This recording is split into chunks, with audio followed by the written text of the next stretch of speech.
You are not going to believe this story, but it is a true story. As true as I sit here writing it, as true as I will die in the morning. Yes, this story ends with my end, with my death tomorrow. I have always been a kind and loving person. Everyone will tell you this. They will also tell you that I have always loved animals more than anything. When I was a little boy, my family always had many different animals round the house. As I grew up, I spent most of my time with them, giving them their food and cleaning them. I married when I was very young, and I was happy to find that my wife loved all of our animal friends as much as I did. She bought us the most beautiful animals. We had all sorts of birds, goldfish, a fine dog, and a cat. The cat was a very large and beautiful animal. He was black all over, and very intelligent. He was so intelligent that my wife often laughed about what some people believe. Some people believe that all black cats are evil enemies in a cat's body. Pluto, this was the cat's name, was my favorite. It was always I who gave him his food, and he followed me everywhere. I often had to stop him from following me through the streets. For years, he and I lived happily together, the best of friends. But during those years, I was slowly changing. It was that evil enemy of man called drink who was changing me. I was not the kind, loving person people knew before.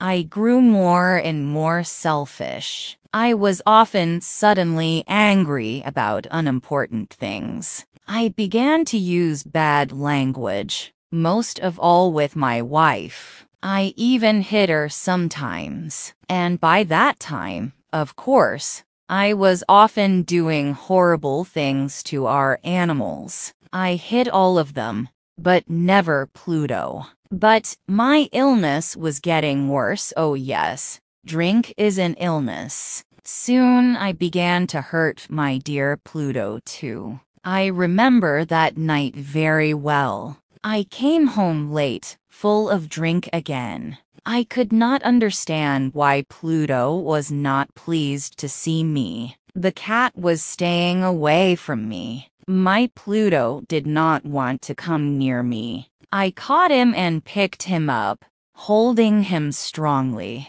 He was afraid of me and bit my hand. Suddenly, I was not myself anymore. Someone else was in my body. Someone evil and mad with drink. I took my knife from my pocket, held the poor animal by his neck, and cut out one of his eyes. The next morning, my mind was full of pain and horror. When I woke up, I was deeply sorry. I could not understand how I could do such an evil thing. But drink soon helped me to forget. Slowly the cat got better. Soon he felt no more pain. There was now only an ugly dry hole where the eye once was. He began to go round the house as usual again. He never came near me now, of course, and he ran away when I went too close. I knew he didn't love me anymore. At first I was sad.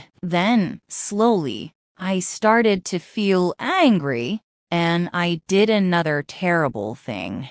I had to do it. I could not stop myself. I did it with a terrible sadness in my heart because I knew it was evil. And that was why I did it. Yes, I did it because I knew it was evil. What did I do? I caught the cat and hung him by his neck from a tree until he was dead. That night I woke up suddenly. My bed was on fire. I heard people outside shouting, "Fire! Fire!" Our house was burning. I My wife and our servant were lucky to escape. We stood and watched as the house burned down to the ground. There was nothing left of the building the next morning. All the walls fell down during the night, except a wall in the middle of the house. I realized why this wall did not burn, because there was new plaster on it. The plaster was still quite wet. I was surprised to see a crowd of people next to the wall. They were talking and seemed to be quite excited. I went closer and looked over their shoulders. I saw a black shape in the new white plaster. It was the shape of a large cat, hanging by its neck. I looked at the shape with complete horror. Several minutes passed before I could think clearly again. I knew I had to try to think clearly. I had to know why it was there. I remembered hanging the cat in the garden of the house next door. During the fire, the garden was full of people. Probably someone cut the dead cat from the tree and threw it through the window to try and wake me. The falling walls pressed the animal's body into the fresh plaster. The cat burned completely, leaving the black shape in the new plaster. Yes, I was sure that was what happened, but I could not forget that black shape for months. I even saw it in my dreams. I began to feel sad about losing the animal, so I began to look for another one. I looked mostly in the poor parts of our town where I went drinking. I searched for another black cat, of the same size and type as Pluto. One night, as I sat in a dark and dirty drinking house, I noticed a black object on top of a cupboard, near some bottles of wine. I was surprised when I saw it. I looked at those bottles a few minutes ago, I thought, and I am sure that object was not there before I got up and went to see what it was. I put my hand up, touched it, and found that it was a black cat, a very large one, as large as Pluto. He looked like Pluto too in every way but one. Pluto did not have a white hair anywhere on his body. This cat had a large white shape on his front. He got up when I touched him and pressed the side of his head against my hand several times. He liked me. This was the animal I was looking for. He continued to be very friendly, and later, when I left, he followed me into the street. He came all the way home with me. We now had another house and came inside. He immediately jumped up onto the most comfortable chair and went to sleep. He stayed with us, of course. He loved both of us, and very soon he became my wife's favorite animal. But as the weeks passed, I began to dislike the animal more and more. I do not know why, but I hated the way he loved me. Soon, I began to hate him, but I was never unkind to him. Yes, I was very careful about that. I kept away from him because I remembered what I did to my poor Pluto. I also hated the animal because he only had one eye. I noticed this the morning after he came home with me. Of course, this only made my dear wife love him more. But the more I hated the cat, the more he seemed to love me. He followed me everywhere, getting under my feet all the time.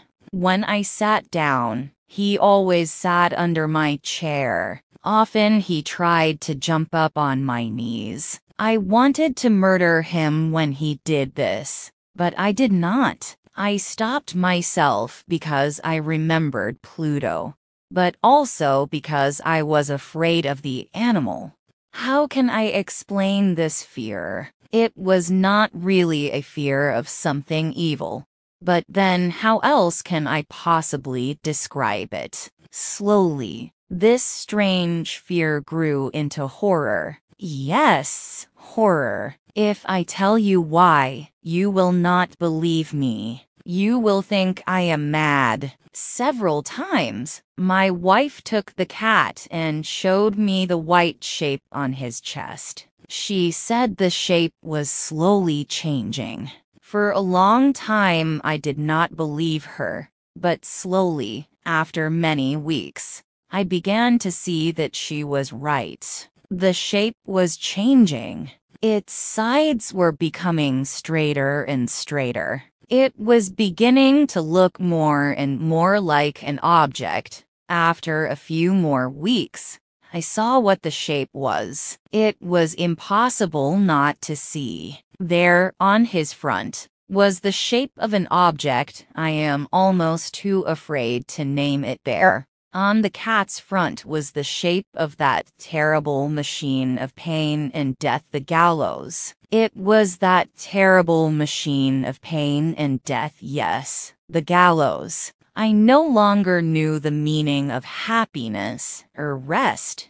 During the day, the animal never left me. At night, he woke me up nearly every hour. I remember waking from terrible dreams and feeling him sitting next to my face, his heavy body pressing down on my heart. I was now a very different man. There was not the smallest piece of good left in me. I now had only evil thoughts, the darkest and the most evil thoughts. I hated everyone and everything. My dear wife, too. One day she came down into the cellar with me to cut some wood. We were now too poor to have a servant. Of course, the cat followed me down the stairs and nearly made me fall. This made me so angry that I took the axe and tried to cut the animal in two. But as I brought the axe down, my wife stopped my arm with her hand. This made me even more angry,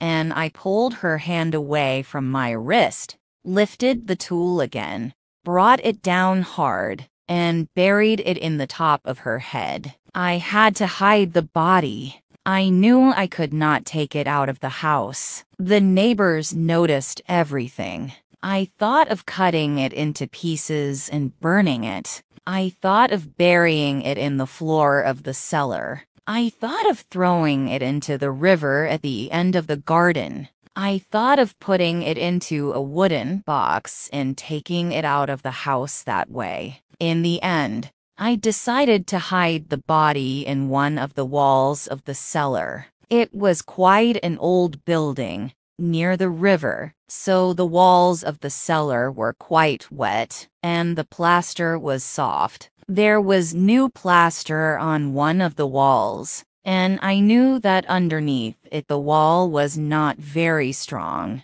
I also knew that this wall was very thick. I could hide the body in the middle of it. It was not difficult. I took off some plaster, took out a few stones, and made a hole in the earth that filled the middle of the wall. I put my wife there, put back the stones, made some new plaster, and put it on the wall. Then I cleaned the floor and looked carefully round. Everything looked just as it did before. Nobody would ever know. Next, I went upstairs to kill the cat. The animal was bringing me bad luck.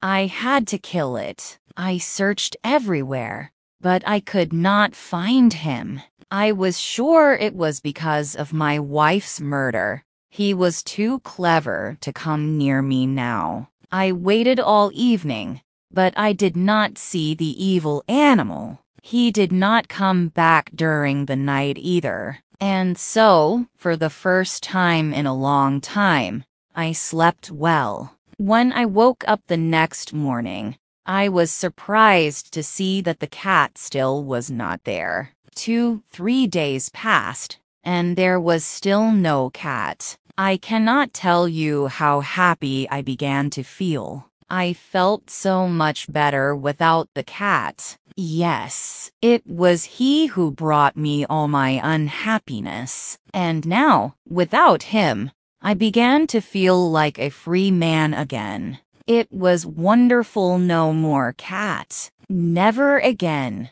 Several people came and asked about my wife, but I answered their questions easily. Then, on the fourth day, the police came. I was not worried when they searched the house. They asked me to come with them as they searched. They looked everywhere, several times. Then they went down into the cellar. I went down with them, of course. I was not a bit afraid. I walked calmly up and down, watching them search. They found nothing, of course, and soon they were ready to go. I was so happy that I could not stop talking as they went up the stairs. I did not really know what I was saying. "Good day to you all, dear sirs," I said. "Yes, this is a well-built old house, isn't it?" "Yes, a very well-built old house. These walls are you going, gentlemen? These walls are strong, aren't they?" I knocked hard on the part of the wall where my wife was. A voice came from inside the wall in answer to my knock. It was a cry, like a child's. Quickly, it grew into a long scream of pain and horror. I saw the policemen standing on the stairs with their mouths open. Suddenly, they all ran down in a great hurry and began breaking down the wall. It fell quickly, and there was my wife standing inside. There she was, with dried blood all over her head, looking at them. And there was the cat, standing on her head, his red mouth wide open in a scream, and his one gold eye shining like fire. The clever animal! My wife was dead because of him, and now his evil voice was sending me to the gallows.